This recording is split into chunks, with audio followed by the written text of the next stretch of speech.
Hi friends, this is Dave of JavaCodeJunkie.com and welcome back to another JavaFX video tutorial. In today's episode, we're going to take a look at tab events and how you can listen for and process them in your own JavaFX programs.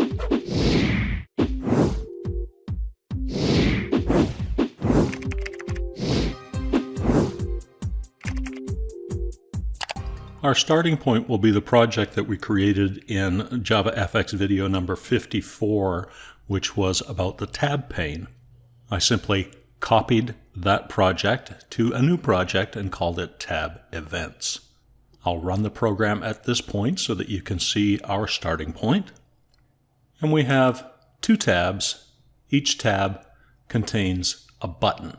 The tabs are closable, as is evidenced by the X in the top right-hand corner of the currently active tab. If I activate tab number 2, you'll see the same thing there. Although we're specifically going to look at tab events and properties in this video, I'm going to give you some hints and pointers to make it easier for you to do the same with basically any control in JavaFX. As you saw when we ran the program a moment ago, we have two tabs. So let's take a look at tab number 1. The variable name that we've used is tab1, tab1 dot.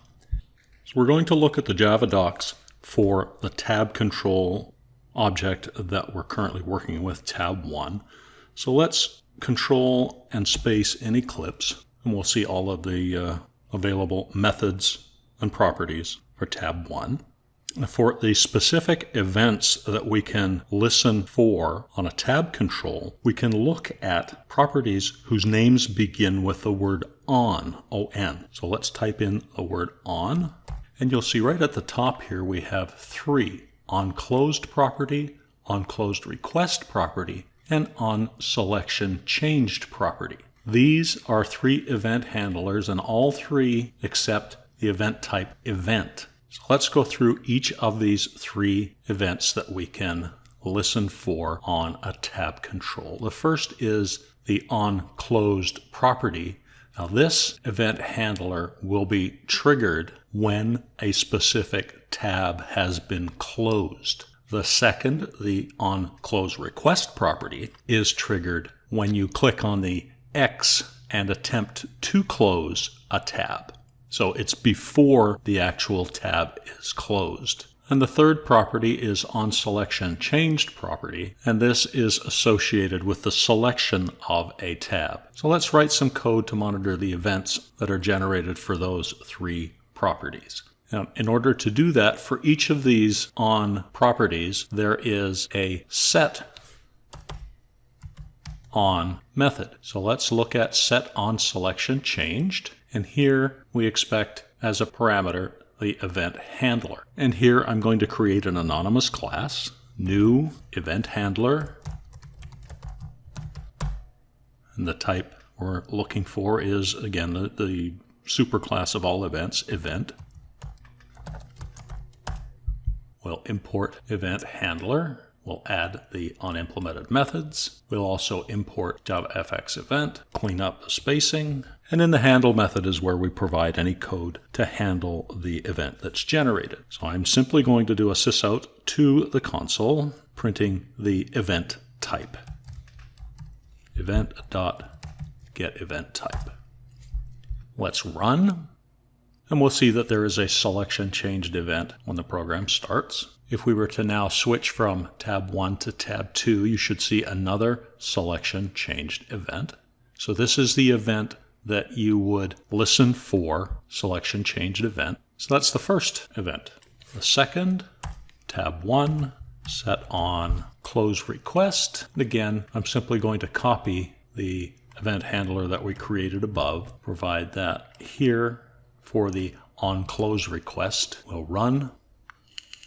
We get the same selection changed event on startup. Now, if I were to, again, here we get the same selection changed event on startup. If I now try to close tab 1, we'll see that second event type that we're monitoring, and that is a tab close request. Here is where we were able to put some code to ensure that the user really wants to close that tab. So we can put an alert and decide if the user selects yes, we want to close, then we'll just continue to close. Otherwise, this is where we can consume the event so that the tab does not close if the user really doesn't want to close the tab. Let's look at the third event, tab1.setOnClosed. Again, copy and paste the event handler code because it's the same as we've used in the first two examples. Run the selection changed event. Now I click on close. We will get the close request and the tab closed event. And in between, we also get a selection change because we are now shown tab number 2 when tab number 1 was closed. These are the three event types that you can listen for on a tab control. The selection changed event, the tab close request, and finally the tab closed. In addition to these events that you can monitor on a tab control, as with any other control, properties themselves are observable, so you can add a ChangeListener or an InvalidationListener to any property. Let's look at the list that we have on the tab control.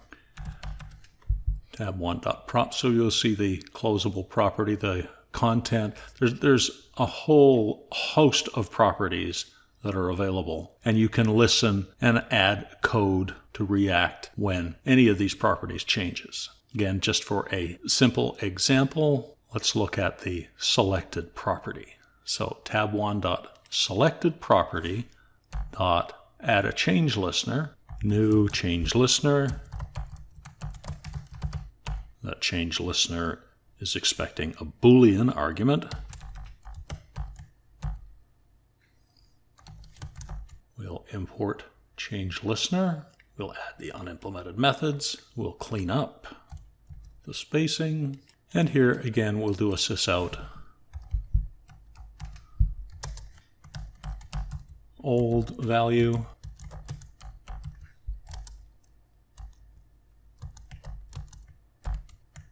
New value. And let's run one more time. So we get the old value for is selected for tab 1 initially at false, changed now to true because tab 1 is the currently selected or visible tab. If I now click on tab 2, tab 1 will then no longer be visible, and we should also see another change event generated with the old value of true for tab 1 and the new value of false for no longer selected for tab 1. If you enjoyed this video, please give it a thumbs up and consider subscribing so that you don't miss any future content when I release new videos. Thanks for hanging out with me today. I really appreciate it as always, and I hope to see you again in the next video. Until then, stay safe and keep on coding.